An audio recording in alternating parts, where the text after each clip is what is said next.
Some people asked after our last show what happened to the Congregationalists on Stafford Street. If their churches disappeared, they certainly didn't walk to West Stafford. Well, what happened was the mills were built about the 1850s, so it was in that time that most of the people moved into the villages, the workers came to live in the villages, and the churches were put in the villages. In fact, we didn't mention, but that's why West Stafford was moved down into that village to accommodate all the people there. Stafford Street people, congregations, divided into two basic churches. The Staffordville Congregational Church, now perhaps has another name, and the Stafford Springs Congregational Church. Here is a picture of the Stafford Springs Congregational Church that was built in the 1850s.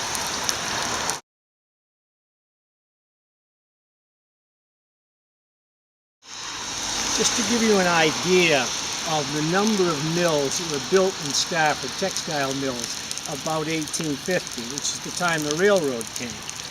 For my latest book, these figures, Converse and Hyde built a mill in Stafford Hollow for $24,000. The Converse brothers built one in Staffordville for $30,000. That was 1854. First was 1856. In 1857, Joseph Converse built a mill in Staffordville for $10,000. In 1853, Converseville Company built a mill in Stafford Springs for $30,000. In 1857, Glenn Company built a mill in Stafford Springs for $20,000. In 1851, Hope Company was built in Staffordville for $30,000. In 1853, Orchardville Mill was built for $18,000. And in 1852, West Stafford Linen Company was built in West Stafford for $17,000. So you can imagine the amount of people needed for those mills.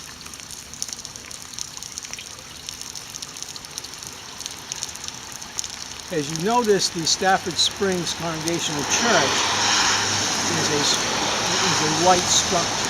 A simple structure is simple in style, as these Congregationalists were from the old Puritans who believed in simplifying everything, including their architecture. However, the flood of 1877 washed away that church, as well as killing or drowning two men standing on the front steps watching the flood. Then they built in 1878 the present church you can see a picture of now.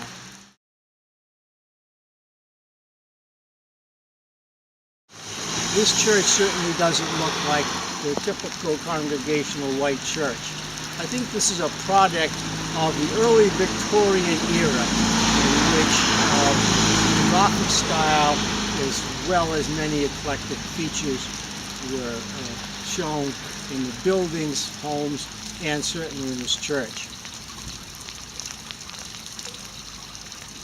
The parsonage of this church at one point was located at this site we're standing on now, which is the medical building, where Dr. Carlson has his office.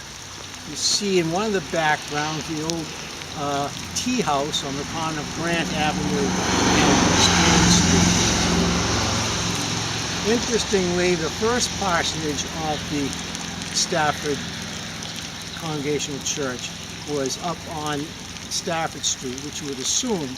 However, the last one that the Stafford Springs Congregational Church owned was also on the site that the first minister had, which was on the southeast corner of Stafford Street. Interesting connection there. But in the 1840s, I believe it was, the Stafford Springs Church bought the old Butterfield mansion, which was here on this site. And you see a picture of it now.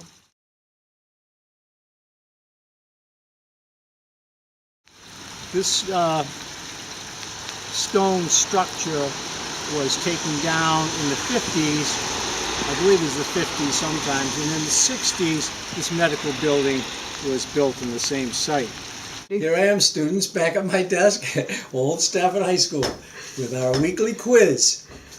The winner of last week's quiz, which was to name all of the churches in Stafford today, was Wayne Fisher, and he lists the First United Methodist, Galilean Baptist, Grace Episcopal, Holy Trinity, Second Congregational, Stafford Springs Congregational, Staffordville Congregational, St. Edward's, St. Joseph's, Hope Springs, Stafford Baptist, Kingdom Hall Jehovah's Witness, and First Universalist. So he found 13, which is better than my 11. This week's quiz concerns the parsonage of Stafford Springs Congregational Church. We saw one of the ones that they had back in the 1930s and 40s, and I guess we mentioned another one they had up on Stafford Street. But the question today is, where was the Stafford Springs parsonage before the one on the corner of Crown Street and East Main Street, i.e. that is the old Butterfield mansion?